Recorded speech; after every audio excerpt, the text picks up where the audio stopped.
반갑습니다. 대성마이밍 이용수입니다. 자, 우리 이번 시간은 2027학년도 수능 대비 사회문화 자료 분석 OT 한번 진행하겠습니다.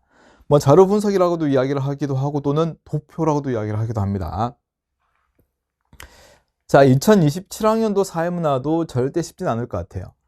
자, 2026학년도도 마찬가지였고 이렇게 사회문화 선택자 수가 늘어남에 따라 가지고 문제는 조금 어려워질 수밖에 없다라고 하는 게 일반적인 예상인 것 같습니다. 근데 2027학년도 수능은 더 많을 거기 때문에 2026학년도 수능 정도의 수준을 유지하지 않을까. 자, 하지만 어떤 난이도 나오든지 간에 우리는 50점만 생각하고 또는 50점을 받으려고 하는 학생들이 제 강의를 듣고 있다라고 생각하고 강의를 좀 진행하도록 하겠습니다. 자, 뭐 세 문제라고 이야기하지만은 사회 계층과 사회 이동 문제는 솔직히 킬러란 말을 쓰기 좀 그렇죠. 하지만 자, 나중에 대비를 한다. 조금 뭔가 이상할 것 같아요. 어려운 문제인데 뭔가 1등급을 가르는 문제라고 분명히 이야기를 하는데 이런 문제를 나중에 대비한다? 먼저 대비를 하고 꾸준하게 연습하는 게 맞지 않을까. 그래서 자, 나중에 대비를 하는 것보다는 처음에 시작할 때 개념하고 같이 시작하는 게 어쩌면 더 바람직한 모습이 아닐까. 또는 최소한 개념 강의가 끝나갈 때쯤 되면 자료 분석을 같이 시작해야 되지 않을까. 안 되면 하지 말자. 2개 틀리고 나서 나는 2등급 또는 3등급 받겠다라고 하는 학생들은 이 강의하고 맞진 않을 것 같습니다. 기출 자체가, 자, 도표 자체는 예전 기출보다는 좀 더 쉬워지는 추세입니다. 학생들이 가장 어려워했던 불평등의 여러 형태 또한 문제가 나오지도 않다 보니까 하면 충분히 할 수가 있습니다. 그런데 대신에 제가 설명하는 거를 그냥 보고 나서 그래 맞네 이렇게 풀면 되겠구나 라고 넘어가게 되면 절대 할 수는 없어요.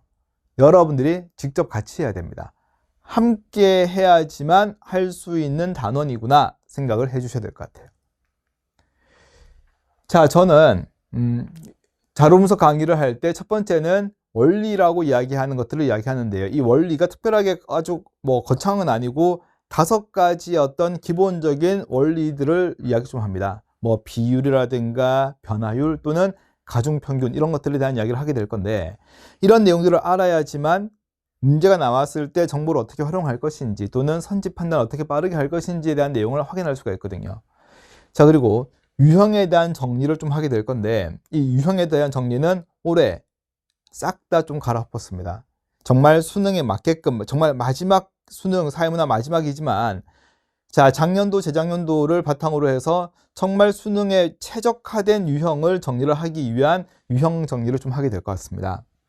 자, 그리고 기출문제 같은 경우에도 풀어야 되는 문제들 위주로만 좀 정리를 좀 했고 자, 저는 계속 강조를 하지만은 어디 나와 있는 해설지를 복사해서 붙이는 이런 파렴치한 짓은 하지 않습니다. 정말 꼼꼼하게 해설지를 다시 직접 다 만들었다 보니까 강의를 듣고 복습하는 과정에서 시간이 좀 없으면 해설지를 보면서 내가 이해를 해도 될 정도로 차원이 다른 해설지를 좀 제공하게 될 겁니다.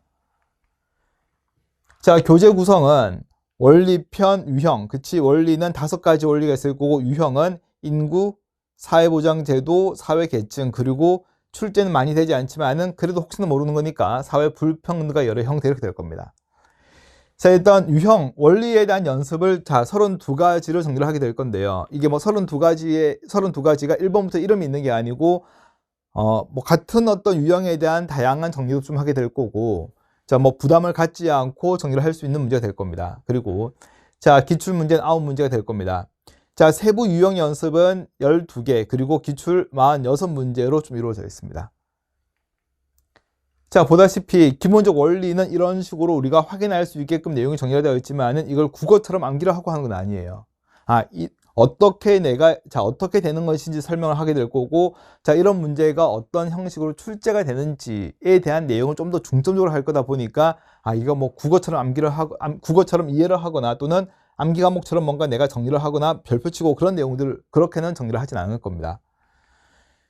자, 원리에 대한 적용에 대한 문제가 있습니다. 내가 이제 비율을 배웠으면 비율을 어떻게 내가 판단할 수가 있는지에 대한 연습을 하게 될 거고 자, 유형에 대한 인구가 나왔을 때 총부양비가 주어졌을 때 우리가 어떻게 시작할 거냐. 즉 총부양비가 80이면 이런 정보는 내가 무엇을 구해야 되는 정보구나. 이런 연습을 자 정리를 꾹쭉 하게 될 겁니다.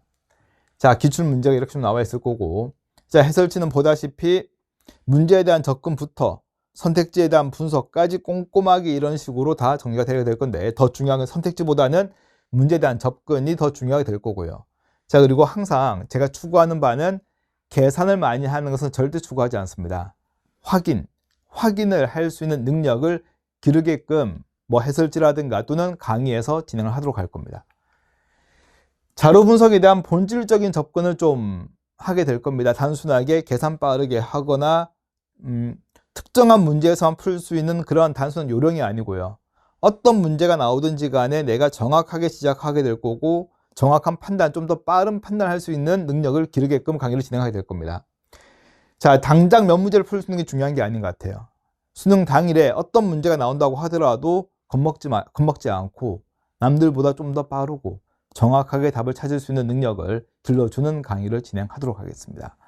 자, 작년도 강의를 조금 활용을 하긴 하겠지만은 자료 분석 같은 경우에는 유형 정리에 대해서는 거의 새로운 촬영이 좀 이루어질 것 같으니까, 자, 좀 더 완성도가 높은 강의를 제공해 주도록 하겠습니다. 그럼 첫 번째 강의에서 만나 뵙도록 할게요. 감사합니다.